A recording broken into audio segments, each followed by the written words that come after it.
রাজধানীর পার্শ্ববর্তী শিল্পাঞ্চল আশুলিয়ায় প্রায়শই ঘটছে গুলির ঘটনা।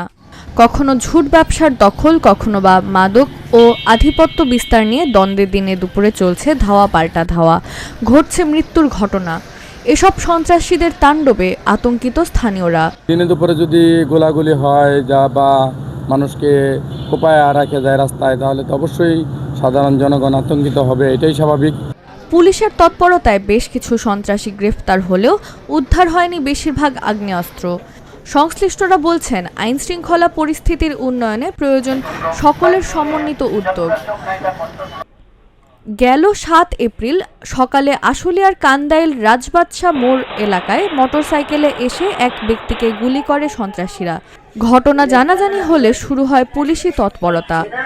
সিসি ক্যামেরার ফুটেজ থেকে অপরাধীদের শনাক্ত করে শুরু হয় অভিযান। পরবর্তীতে গেল ১০ এপ্রিল জামগড়া এলাকা থেকে গ্রেপ্তার করা হয় চিহ্নিত সন্ত্রাসী রুবেলকে। তার কাছ থেকে উদ্ধার করা হয় ৫টি তাজা গুলিসহ একটি বিদেশি পিস্তল। পুলিশ জানায়, গ্রেপ্তার রুবেল এবং পলাতক আসামি শুটার বাপ্পি, ডিএক্স আলামিন সহ জড়িতরা গেল ৭ তারিখে আধিপত্য বিস্তার নিয়ে গুলির ঘটনা ঘটায়। গেল ৬ মাসে আশুলিয়ার জামগড়া এলাকায় ঝুট ব্যবসা আর আধিপত্য বিস্তার নিয়ে অস্ত্রের মহড়া ও গোলাগুলির ঘটনা রয়েছে অন্তত ৬টি। আমি ওই দিক থেকে আসতেছি, আর সয়দাবাদ থেকে যে দুইটা ছেলে আসলো, দুইটা মেশিন ছিল, আমি মোটরসাইকেল ছিলাম। আমার ওই স্যারাটা যে উপরে দেখে গাড়ি একটু স্লো করছে, এর ভিতরে আমি নামলাম, আমরা ধরবো, দেওয়ার পরে গুলি করছে। একজনে করছে সাইডে, আরেকজন করছে একটা, 5টা গুলি করছে তোরা। হ্যাঁ, ওরা আমার ওই ছেলেটা আমি চিনি। এসব ঘটনায় মামলার পর গ্রেপ্তার হয়েছে বেশ কিছু আসামি, তবে উদ্ধার হয়নি বেশিরভাগ আগ্নেয়াস্ত্র। দিনে দুপুরে এসব সন্ত্রাসী কর্মকাণ্ডে আতঙ্কিত এই অঞ্চলে বসবাসকারী লাখো শ্রমিক সহ স্থানীয়রা। 2 দিন পর এই জায়গায় গুলি করে, এটা করে, এটা করে, কত মানুষের ক্ষতি হয়, মানুষ ঘুমাই যায় না। স্থানীয়রা জানান, মূলত মাদক ও আধিপত্য বিস্তারকে কেন্দ্র করে অপরাধ প্রবণ হয়ে উঠছে আশুলিয়া এলাকা।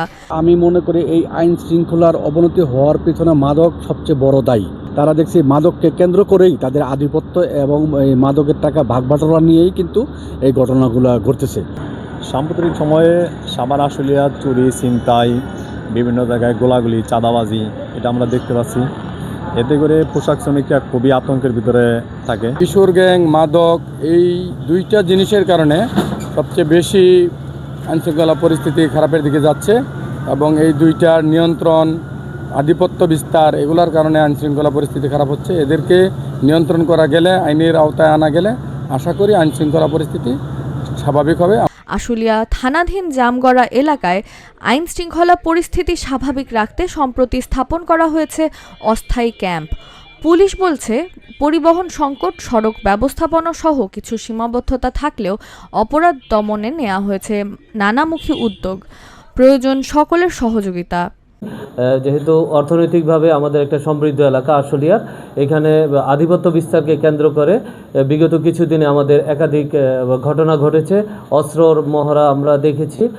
জামগড়াতে আমরা অভিযান, শুধু অভিযান বললে ভুল হবে, আমরা সময় অনেক বৃহৎ আকারে অভিযান পরিচালনা করেছি। আমরা গত কিছুদিনের মধ্যেই 27 জনকে বিজ্ঞ আদালতে বিভিন্ন মামলায় যে হয়েছে, মামলায় গ্রেফতার দেখিয়ে বিজ্ঞ আদালতে প্রেরণ করেছি।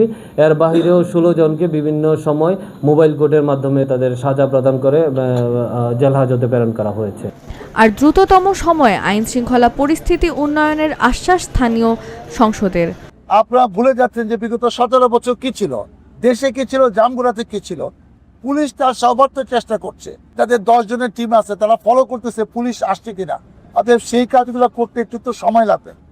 যে মানে রিং লিডার, কিং লিডার, সে কিন্তু অন্য জায়গায় বসে আছে, সে কিন্তু এলাকায় আসে না, ওখান থেকে বসে সুইচ টিপে কিংবা তার লুক পাঠিয়ে দেয়। আমাদের আন্তরিকতা আছে, আপনার অপেক্ষা করেন। আমি নিশ্চিত 2-3 মাসের মধ্যে দৃশ্যমান যে প্রশ্নটা আজকে করেছে, 3 মাস পরে এই প্রশ্ন প্রয়োজন হবে না। এর মধ্যে আমরা অনেক কাজ করে বলবো। শুধু আশ্বাস নয়, স্থানীয়ভাবে অপরাধ দমনে দৃশ্যমান পদক্ষেপ চায় আশুলিয়াবাসী।